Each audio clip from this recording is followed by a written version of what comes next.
Bienvenidos a Diálogo Constitucional, programa producido por el estudio Eguiguren y Grandes, con el apoyo de LP, Pasión por el Derecho. Buenos días a todas y a todos, un gusto estar nuevamente con ustedes. Hoy, continuando con el tema que abrimos la semana pasada sobre qué hacer, cómo reformar las instituciones del sistema de justicia, hoy vamos a hacer esa misma reflexión enfocada en un aspecto concreto: el Ministerio Público, institución fundamental para la investigación y persecución del delito y para la defensa de la legalidad. Y para abordar este tema en nuestra conversación tenemos un invitado especial, el doctor Víctor Cubas Villanueva, ex fiscal supremo, profesor universitario y una autoridad muy respetada por las abogadas y los abogados cuando se trata de hablar del Ministerio Público. Y vamos a tratar de aprovechar su sabiduría y su experiencia y su vivencia en estos temas. Dándole entonces la bienvenida al doctor Cubas, quisiera preguntarle, quizás para que comparte un poco con nosotros, un tema que a veces nos preguntamos muchos todos, ¿no?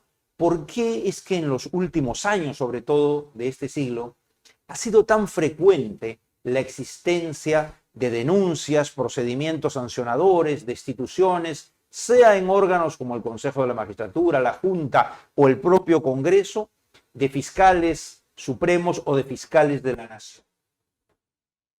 Muy buenos días, doctor.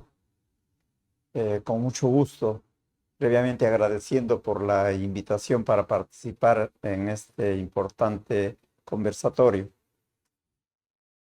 Si nos ponemos a analizar las crisis que se han dado en los últimos años en el Ministerio Público, en mi opinión, todas están relacionadas con la intervención política con el objetivo de controlar al órgano de persecución del delito.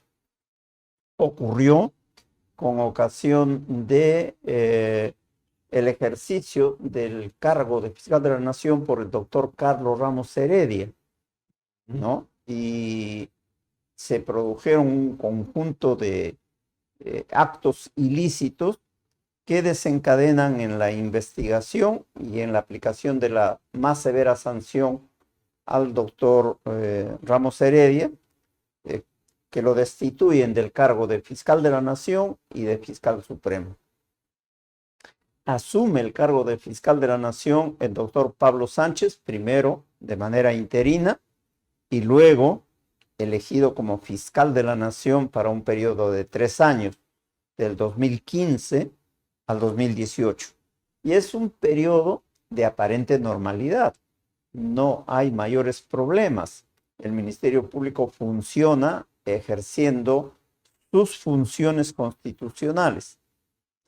Cuando se estaba a puertas del cambio de administración y debería asumir el cargo el doctor Gonzalo Chávarri Vallejo, se va a producir un problema, ¿no? Que ha sido de amplia divulgación por los medios de comunicación, que concluye con la intervención del grupo político Fuerza Popular al extremo que el doctor Chávarri tuvo como principales asesores en su gabinete a personas que habían sido asesores de congresistas de Fuerza Popular.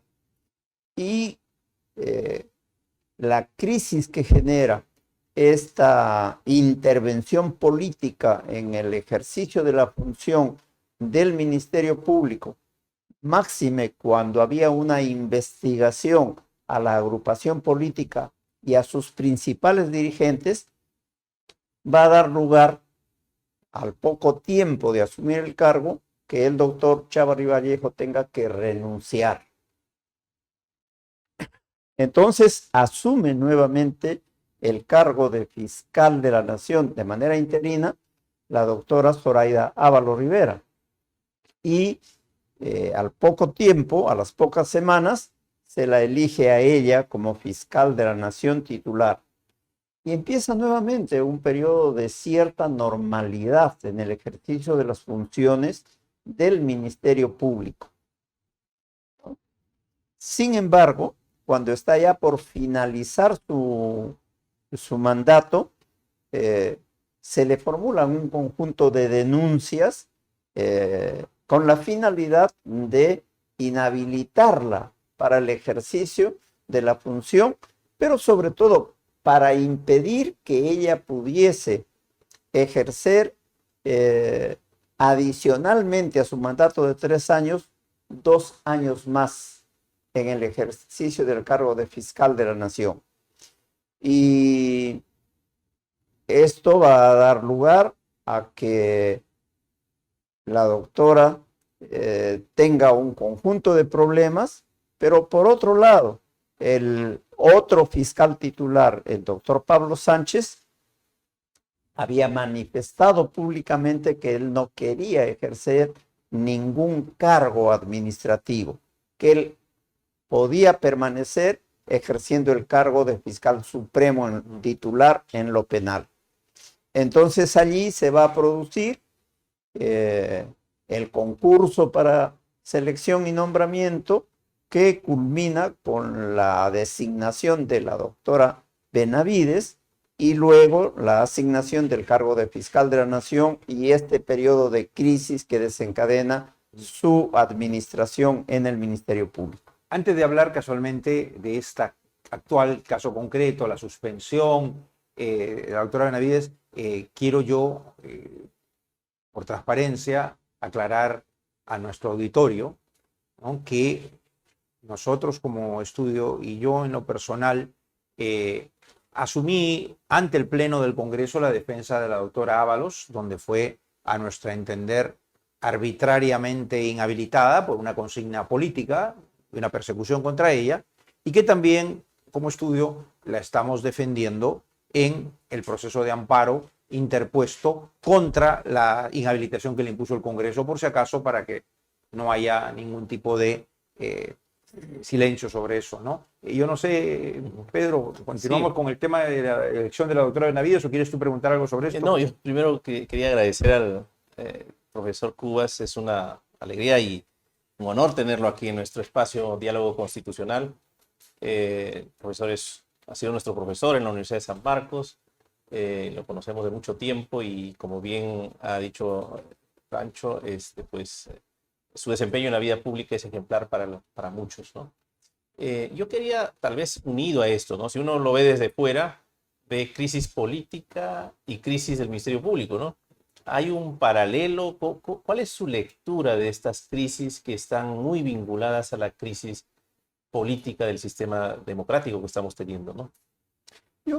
Yo creo que en general el Perú vive una situación de crisis que cada vez se profundiza más y que abarca todos los aspectos de la vida, ¿no? Crisis en lo político, crisis en lo moral, una crisis generalizada de la sociedad peruana, crisis económica, política, social. Y las instituciones del Estado también se ven afectadas por esa crisis en mayor o en menor proporción que la crisis general que vive la nación. Claro, porque también usted ha vivido dentro de la institución, y otra reflexión que queríamos tal vez comparta con nuestro público es ¿por qué el ministerio no ha logrado una reforma desde dentro en todos estos años, ¿no? Porque la ley orgánica tiene, pues no sé, va a cumplir, 81. Claro, va a cumplir, está cerca de cumplir 50 años, ¿no? Y entonces, o ya cumplió 50 años, ¿no? 40 años. 40 y tantos. Y esta misma ley, algunos dicen pues que ha sostenido a la institución en periodos de clara intervención, como fue el periodo del fujimorismo de los 90, por ejemplo, ¿no? Entonces, desde su experiencia, ¿no? Desde dentro mirando, es verdad que la reforma vendrá de leyes orgánicas del Parlamento, ¿no? Pero ¿cómo ve usted la institución en todo este proceso que ha ido viviendo, ¿no? Yo creo que el Ministerio Público es una institución pese a todos los problemas que tiene, es una institución fuerte y que tiene en sus integrantes de los primeros escalones una reserva moral. El problema se genera en la parte dirigencial, en quienes desempeñan funciones de gobierno institucional. Y esto es un dato completamente objetivo. Una de las crisis primeras y más profundas, que es la de los años del gobierno de Fujimori, se genera con la doctora Blanca Nélida Colán Maguiño. Luego de superado este problema, hay otra crisis, la del año 2014-2015, con Carlos Ramos Heredia, y posteriormente con los otros, con el fiscal Chávarri Vallejo que he mencionado. Pero en todos los casos, las crisis empiezan, nuevamente reitero, por el ánimo de querer controlar la institución desde las instituciones políticas. Y esto tiene una razón de ser. El Ministerio Público es una institución autónoma. No depende de ningún poder del Estado. Es un órgano constitucional, es un órgano extrapoder creado dentro de este sistema de frenos y contrapesos. Su misión es la persecución del delito. Es el titular del ejercicio de la acción penal y es el titular de la carga de la prueba. En los últimos años, ¿qué estamos viendo? Un crecimiento desenfrenado de la delincuencia organizada, ¿no? En todas sus formas, en todas sus manifestaciones, pero con una particularidad, que tienen representación en el Congreso. Y los grupos políticos, que no partidos, en el Perú no hay partidos políticos, son agrupaciones políticas que se forman ocasionalmente. Estas agrupaciones están integradas por personas que tienen una clara relación con el crimen organizado. ¿Quiénes entonces están más interesados en controlar la actividad del Ministerio Público? Desde el sector político, las agrupaciones que están en el Congreso de la República. Y de allí que cuando fracasan sus acciones en pos de controlar el accionar del Ministerio Público, vienen planteamientos de posibles reformas, ¿no?, en diferentes aspectos, pero siempre enfocadas al Ministerio Público. Un comentario, doctor. Usted ha señalado, y coincidimos, algo así señalamos también nosotros la vez pasada, que claro, todas estas crisis vienen sobre todo provocadas por el interés de órganos políticos, sobre todo como el Congreso, de controlar en el fondo al Ministerio Público y de controlar a quién lo va a juzgar o quién va a archivar su caso. Ya han habido, porque claro, lamentablemente, pues cada vez más hemos tenido una cantidad grande de parlamentarios con procesos penales, con denuncias, ¿no? Y se habló incluso, digamos, y lo dijo un ex asesor de la fiscal Benavides, confirmó que para conseguir también los votos para sacar a la doctora Ábalos, pues se archivaron o se ofreció archivar o muchos favores políticos a congresistas, ¿no? Pero eso sería el control político y la injerencia indebida del Congreso que la hemos visto, ¿no? Pero también hemos tenido casos donde en este conflicto con la continuidad o la denuncia a fiscales supremos ha estado involucrado en su momento o el Consejo de la Magistratura o hoy la Junta de Justicia, que se supone no son órganos de tipo político y en cuya conformación no intervienen los órganos políticos. Sería distinta la situación. Yo le preguntaría dos cosas, ¿no? ¿Cómo ubicar este rol de un órgano, por ejemplo, hoy en día como la Junta de Justicia, frente a este tema político, de injerencia o no de los fiscales? ¿Y cómo funciona, si funciona, el órgano interno de control al interior del Ministerio Público? ¿Qué opinión tiene usted de esa función y de ese papel? En primer lugar, en relación a la Junta Nacional de Justicia. La Junta Nacional de Justicia surge como consecuencia de una reforma constitucional. El antecedente es que se puso al descubierto el 7 de julio de 2018 el escándalo de los audios de la vergüenza y de la organización criminal Los Cuellos Blancos del Puerto.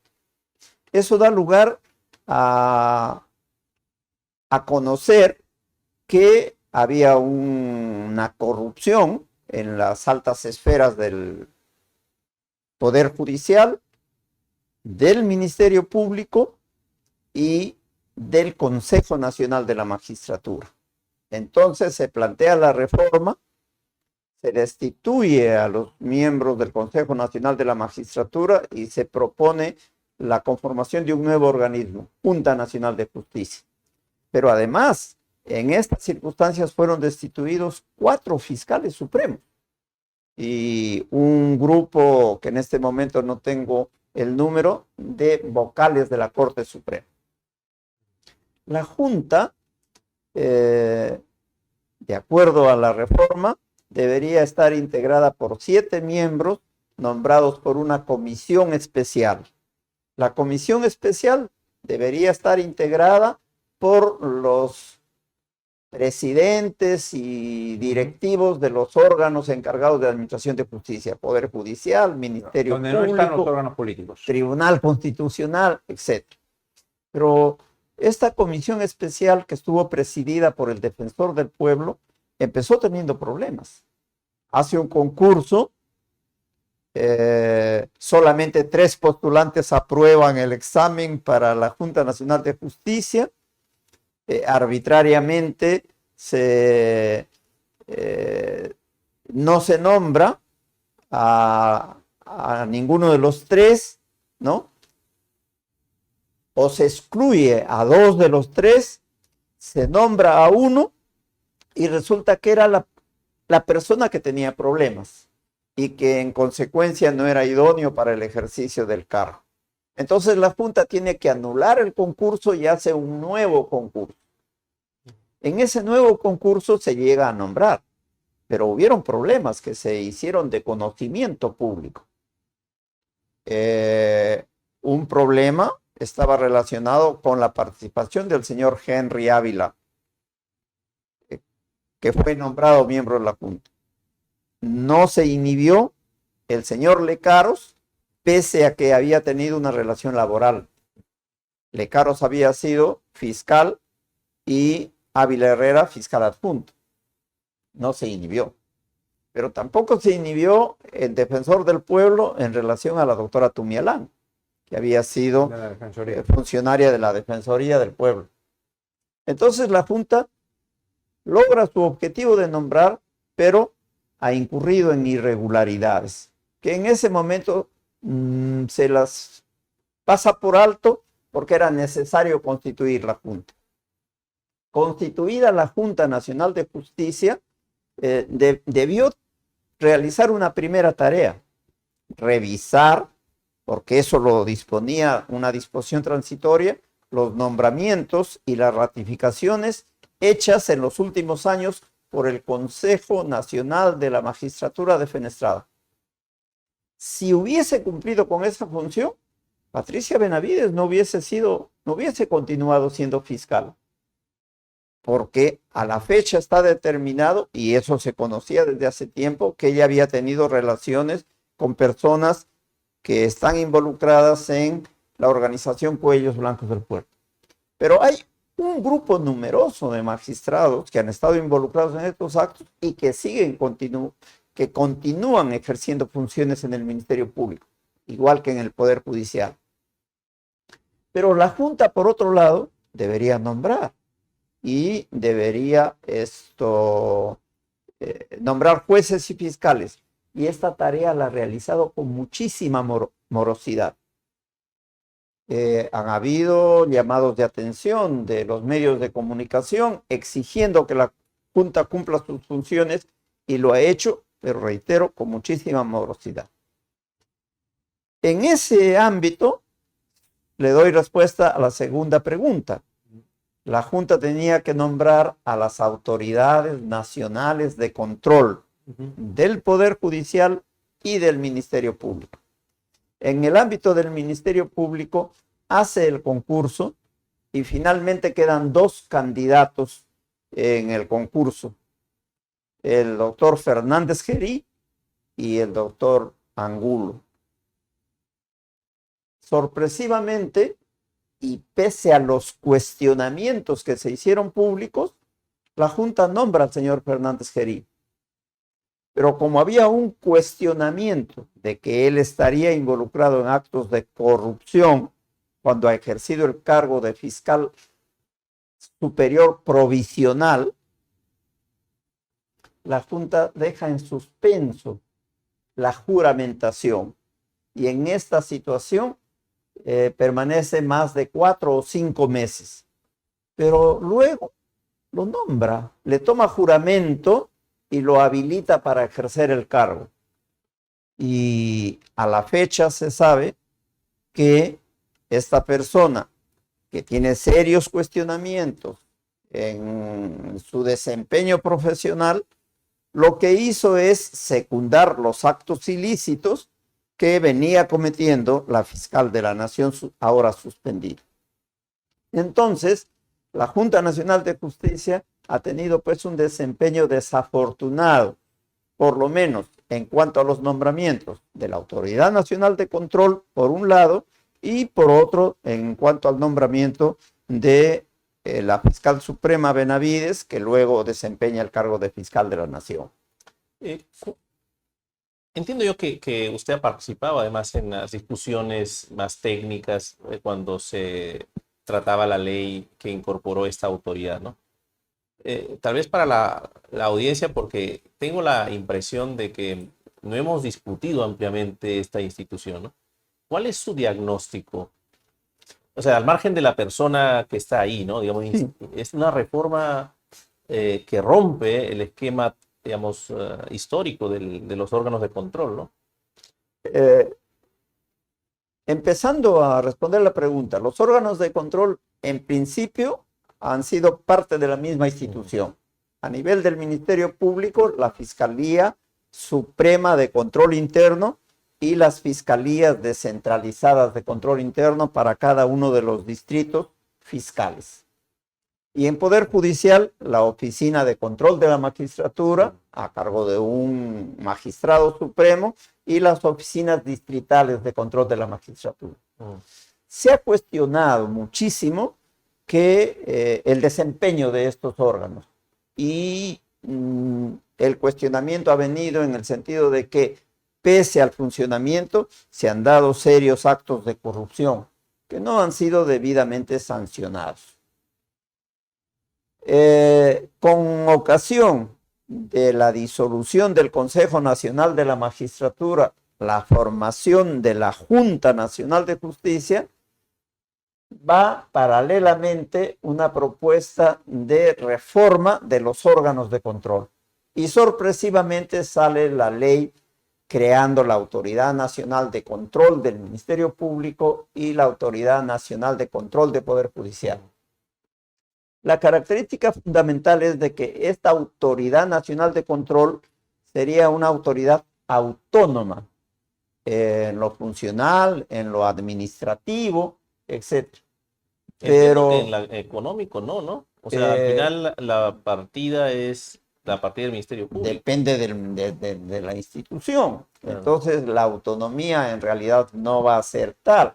Y en la práctica no ha funcionado porque lo que hemos visto es un desempeño completamente desafortunado de la Autoridad Nacional de Control del Ministerio Público.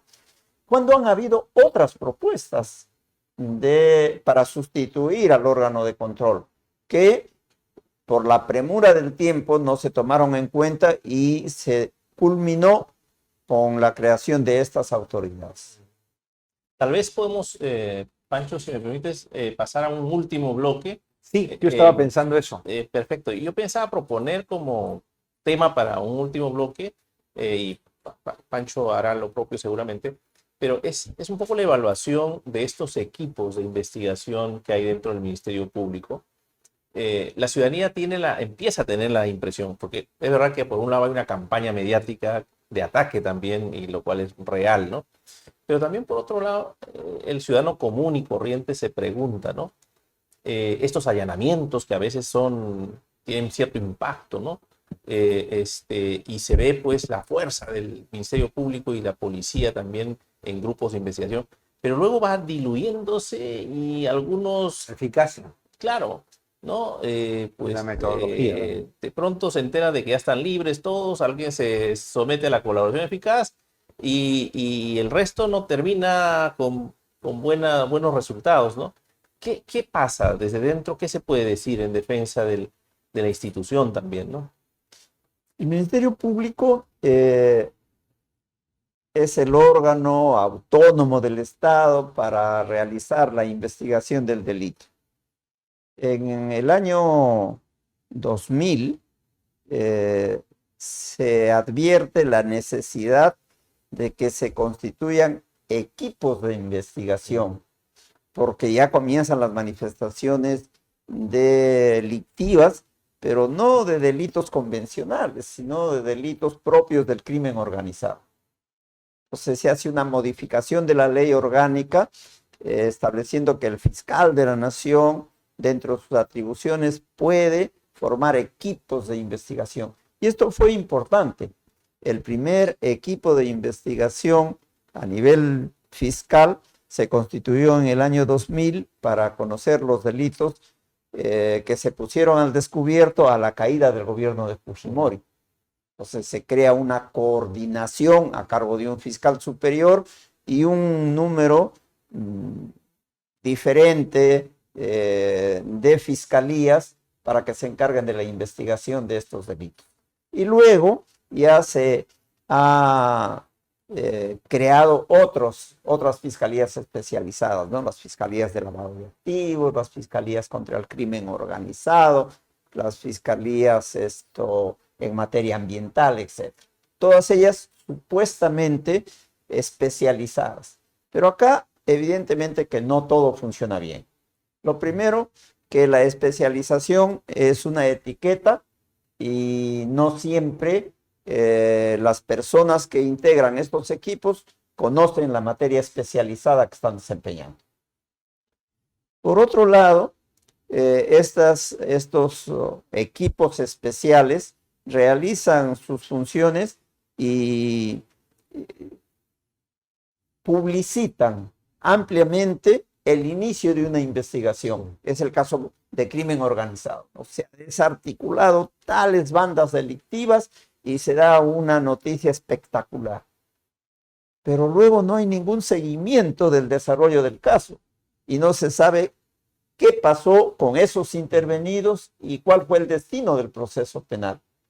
Hemos reclamado en diferentes oportunidades que el Ministerio Público debe dar cuenta a la ciudadanía acerca del desarrollo de su trabajo. Y esto es un planteamiento que no ha tenido eco y no se hace hasta el momento. Pero por otro lado, en los últimos años viene habiendo una acción del Ministerio Público frente a los actos de corrupción cometidos desde el poder. Entonces, allí el Ministerio Público está pisando callos, ¿no? Y eso enardece a la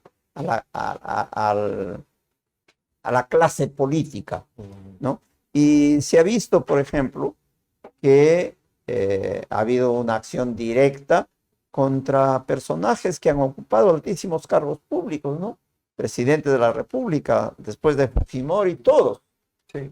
Toledo, Alan García, Humala. Vizcarra, Humala, Humala, Kuczynski, etc. Todos. Y eso determina que estos grupos políticos tengan en la mira al Ministerio Público y no ven para nada bien que el Ministerio Público sea autónomo en el ejercicio de su función de persecución del delito. Y ha habido un intento de debilitar la función del Ministerio Público y reforzar la función policial. Sí. Con el decreto legislativo 1605, ¿no? Darle facultades a la policía para investigar. Pero yo aprovecho esta ocasión y la considero brillante para resaltar la necesidad de que el Ministerio Público sea autónomo. De no ser autónomo no podría investigar. Tenemos el ejemplo concreto de lo que ha ocurrido por el coronel Colchado, miembro de la Policía Nacional, trabaja en la División de Delitos de Alta Complejidad, va a un operativo, indudablemente él está cumpliendo las disposiciones emanadas del Poder Judicial y del Ministerio Público y en consecuencia está cumpliendo con su deber. Y la consecuencia de eso, ¿cuál es?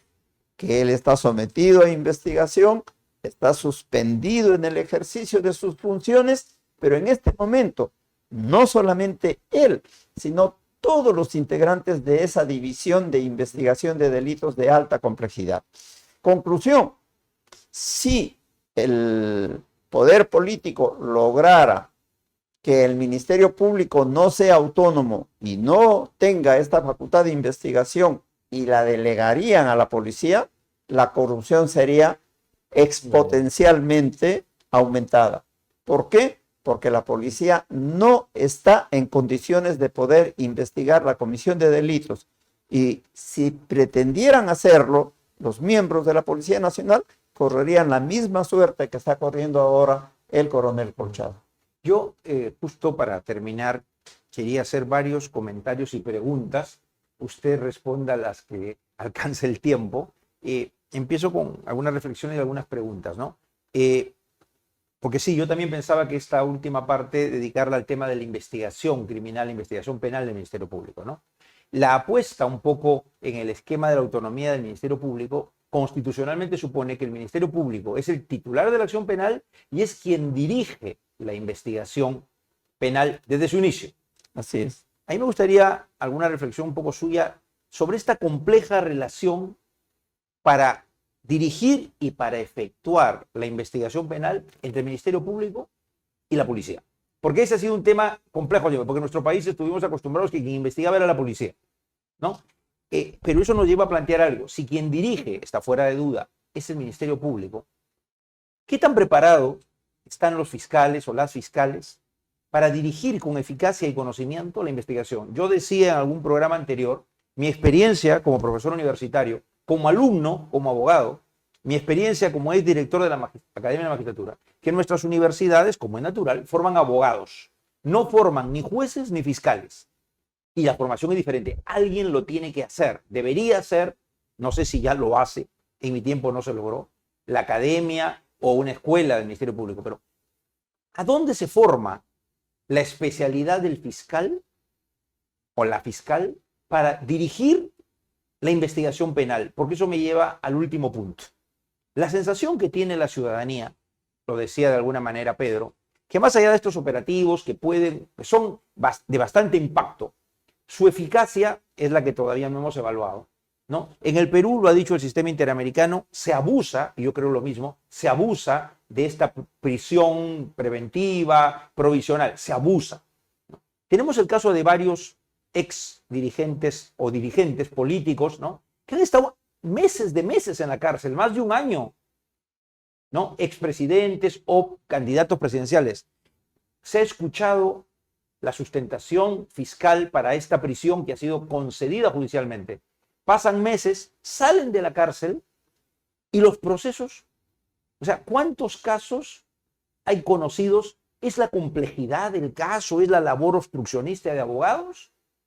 ¿Es que los fiscales, o muchos de ellos, no saben formular una estrategia de investigación? ¿Por qué se demora tanto? ¿Por qué ningún proceso, después de años de investigación, de denuncia pública, de aparente contundencia en las evidencias, no concluye? En el planteamiento hecho, doctor, hay varios aspectos. El primer aspecto relacionado con la función del Ministerio Público, titular del ejercicio de la acción penal y en consecuencia dirige la investigación. En ese aspecto yo reafirmo mi convicción de siempre. El Ministerio Público es el órgano autónomo para investigar y en el caso del país no creo que haya otra alternativa. Entregarle la dirección de la investigación a la policía sería nefasto porque no podríamos conocer la corrupción generalizada que hay al interior Por su de dependencia los del poder órganos político, políticos. por su dependencia del poder Exactamente. ejecutivo. Exactamente. Pero el Ministerio Público, evidentemente, que se constituye a partir del año 1980, pero no se le dota de las condiciones necesarias para que pueda cumplir adecuadamente sus funciones. Al Ministerio Público se le asigna la investigación y es indispensable que tenga laboratorios. Claro. Solamente cuenta con el Instituto de Medicina Legal, pero el laboratorio de criminalística continúa dependiendo de la policía. El Ministerio Público no tiene laboratorio. Y es un clamor de los fiscales el poder avanzar sus investigaciones y se ven imposibilitados de hacerlo porque no hay laboratorios. Pero además hay otros aspectos creados exprofesamente para que la investigación no pueda alcanzar sus fines. Por ejemplo, en el ámbito de tráfico ilícito de drogas, cuando se da el caso de una intervención por drogas, la droga se tiene que pesar.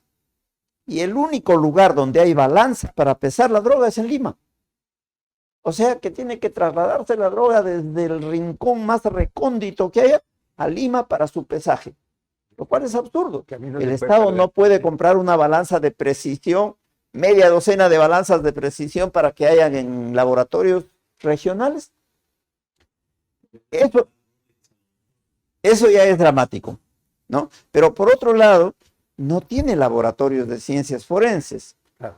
Nosotros presentamos un proyecto para la implementación del laboratorio de ciencias forenses, tomando como base que había un laboratorio para los casos de violación de derechos humanos que tiene su sede en Huamanga y que funcionó bastante bien. ¿Qué ha ocurrido en la práctica? Que en vez de profundizar ese aspecto, se ha desmantelado el laboratorio de ciencias forenses que funciona en Huamanga. Tenía, en la época en que yo he trabajado en ese ámbito, 60 profesionales. A la fecha no hay ni 15. Y en la práctica no funciona. Entonces, el Ministerio Público no cuenta con los medios necesarios, indispensables, para que pueda adelantar sus investigaciones. Y esto da lugar a lo que usted con mucho acierto señala. Se comienza a veces con mucha noticia, espectacularmente una investigación, en el marco de ella se pide una prisión preventiva y luego no se sabe qué pasa. Se vence el periodo de la medida de coerción y el proceso no concluye. Yo recuerdo, para poner ejemplo de dos casos, en el caso de Humala, el proceso se está desarrollando con normalidad. Tanto el expresidente como su esposa están asistiendo a las diligencias, pero de un momento a otro hay un pedido de prisión preventiva. Y en ese momento el fiscal dijo que tenía suficientes elementos probatorios de la comisión de los delitos y que por eso pedía prisión preventiva. Humala ha estado en prisión preventiva un tiempo considerable, salió como consecuencia de un habeas corpus, pero ha pasado muchos años y no había la acusación. El expresidente Kuczynski, exactamente igual. Y se ha tomado la mala costumbre de que después que se vence el plazo de una medida de coerción intensa como la prisión preventiva, se pide otra medida de coerción como el impedimento de salir del país, lo cual es una vulneración grave de derechos fundamentales.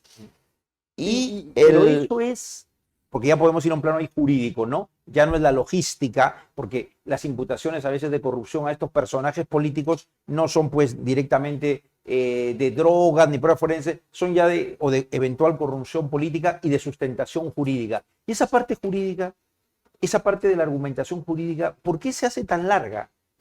¿Porque no se ha tipificado bien? ¿Porque no se puede probar? ¿No se ha sabido crear pruebas? Yo creo que el problema no es ese. Yo creo que los fiscales cumplen con su función de investigación con las limitaciones que tienen y concluyen sus investigaciones. Pero ahí surge otro problema. De acuerdo a la estructura del proceso penal, la investigación preparatoria dirigida por el fiscal concluye con la formulación de la acusación. y se le corre traslado al juez de investigación preparatoria que debe hacer las audiencias preliminares de control. En esta circunstancia se demora un tiempo excesivo para que el juez cumpla con esa función. Y luego, si se aprueba la acusación en la audiencia preliminar, va a demorar otro tiempo excesivo para dar inicio al juicio oral. El caso concreto de ejemplo es el de Keiko Fujimori. Sí. Está hace tiempo y el juicio oral está programado para iniciarse el 1 de julio. Hay como problema en el Con dos sistema de detenciones, administración de ¿no? justicia una excesiva morosidad. Muy bien, doctor Cubas, ha sido un gusto escucharlo, nos hace recordar las aulas, ¿no? De la pedagogía con lo que explica, y sobre un tema que siempre será crucial, ¿no? La función constitucional, penal y procesal del Ministerio Público. Ha sido un gusto tenerlo en el programa y con nosotros será hasta la próxima. Claro, ¿no? Hasta Muchas luego. gracias.